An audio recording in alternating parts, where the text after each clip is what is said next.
Good Monday morning. Hope you had a great and restful weekend. I've been playing with some ideas lately. A couple different things. One is I've been hearing, and especially related to COVID, your vitamin D levels are correlated a lot of times to how your body responds to when you get exposed to the virus.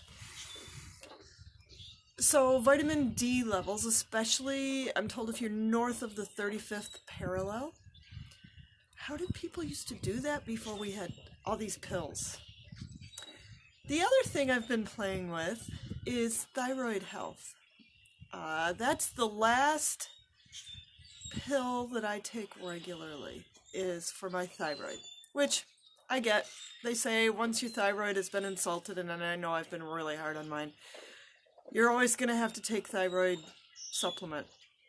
So I may or may not be able to budge the needle on this, but I want to try. So I'm using two things. Well, so the third thought related to both of those anyway is how did they used to take care of these things? You know, the Indians that lived here before we did, what did they do? The Eskimos, because they're northern kind of people, what did they do? Because I'm fairly confident that they all stayed healthy and they didn't have to take pills. And they stayed healthy until the end of their lives, which is what my goal is. I'm personally not into living for forever, but I want to live independently and strongly until I can't until I don't live anymore. That's my goal. So how did they used to do it? And I'm playing with two things this summer to see if I can budge the needle on my thyroid at all. And I'm really curious to find out how that affects metabolism, vitamin D levels, and all these kind of interesting things with how did they used to do it before we spent a lot of money on all these things. So the one I'm playing with right now correlates to the habit that we're working on in the Abundant Living course, which is eating an earlier, lighter dinner. It's not that many generations ago that people would have scratched their heads and said, yeah, of course. Who eats late at night? They just, as a practice, didn't snack between meals. You ate at your meals, and that was it. They fasted between meals, which is a silly thing to say, but it's a way to think about it. And they would eat earlier in the evening, very light. It was a supplemental meal to get you through the night until breakfast in the morning. Supplemental, so that's where our word supper comes from. That was just how they lived. That was the norm. Unless you were super wealthy and then they had a whole other crazy lifestyle, which notably led to a lot of diseases of the rich.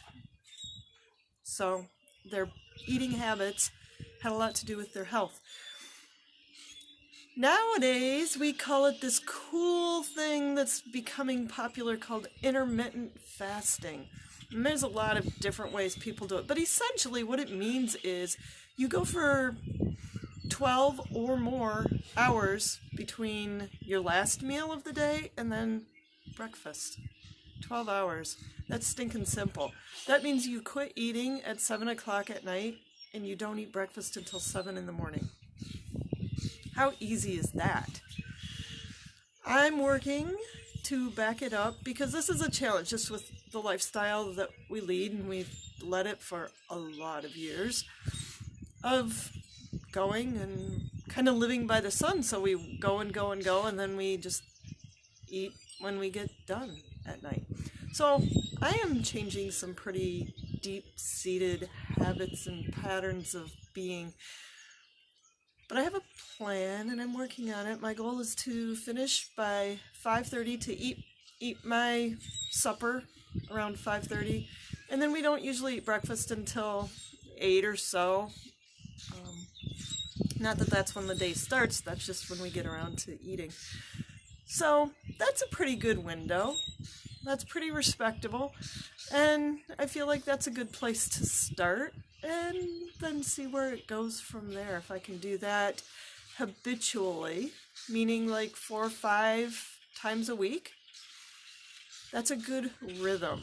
A lot of things in nature, when you look around, are about rhythm. Maybe not even necessarily routine, but there's a rhythm to how things work and how things go. So that's what I'm doing, is just hitting a rhythm. The idea of intermittent fasting isn't occasional long fasts, although that can be part of it, and that is a good healthy thing. It's just about establishing a rhythm of allowing your body to really burn off the fuel that you've eaten all day, get into some good deep fuel burning, clean out toxins from your system, help your liver to function better as it converts into burning fats rather than just carbohydrates and quick fuels. Helps boost your metabolism, which is kind of where my thyroid will come in. We'll see what happens with that. Intermittent fasting is fabulous for your gut. It helps your gut flora achieve balance so that you have good gut flora going on. Helps your gut heal so that you don't have leaky gut so much. There's a lot of other ways with what you eat, but this is simply when you eat. You can heal your gut with just when you eat. Having a good gut improves your immune system. Who wants to not have as many allergies, not have colds and flus hit you as hard? Talking about the virus, the more that your immune system can handle things, and that starts in your gut, the better off you are. Better sleep, because when you go to bed with a empty or near empty stomach, you sleep better because your body can then go in and do its other functions during the night. So you're going to sleep better. And this is a cool perk. When you are eating fewer calories, you don't have to buy as many groceries. So it's good on the budget too. These are just natural bonuses to doing something that is very time-honored. It's popular right now, which is really, really good because our culture needs things that are just basic. You know, anybody can do this. You don't have to be wealthy to just not eat for a little while. You're not starving yourself. You're not torturing yourself.